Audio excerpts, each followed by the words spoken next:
છે ને ઘરમાં તમારે છે ને ગુજરાતી બોલવાનું રાખવાનું.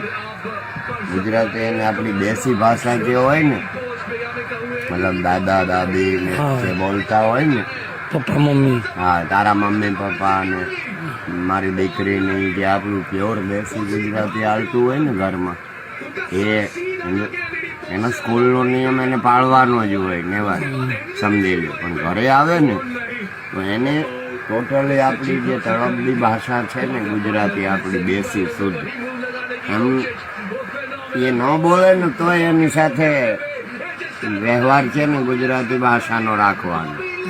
એટલે આપણી જે દેશી ભાષા હોય છે ને, જે વડીલ લોકો બોલે છે, એમાં વ્યાકરણ સામેલ હોય છે. શું હોય છે? હા, એટલે ગુજરાતી ભાષાના વ્યાકરણમાં મતલબ એ ગુજરાતી એ ઇંગ્લિશમાં ભલે ડિસ્ટિક્શન લાવશે ખૂબ સારા માર્ક, પણ એ ઇંગ્લિશ પાછળ એટલા ઓલા થઈ જશે ને, ગુજરાતીમાં નાપાસ થશે બેટા. સમજી ગયો? હવે થોડું થોડું તો બોલે નહીં, મતલબ મારો શું કહેવાનો, ભલે એ લેંગ્વેજ નેવર જરૂર છે, પણ એની મધર લેંગ્વેજ ન છૂટવી જોઈએ.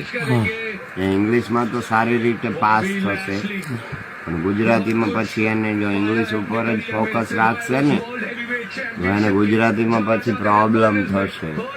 એટલે એ સ્કૂલેથી જ્યારે ઘરે આવે ને તો ઘણી દાદા પાસે દાદી પાસે અથવા મારી દીકરી છે સમજે એની મધર, એ ટોટલી જે વ્યવહાર કરે ને એ આપણો શુદ્ધ દેશી ગુજરાતીમાં જ એની હારે. તમારે કોઈ દિવસ એની હારે ઇંગ્લિશ વાત નહીં કરવાની ઘરમાં.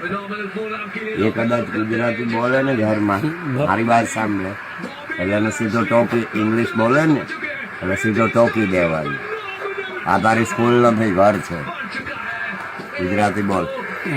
એટલે એ ગુજરાતીમાં પછી પાછો ન પડે.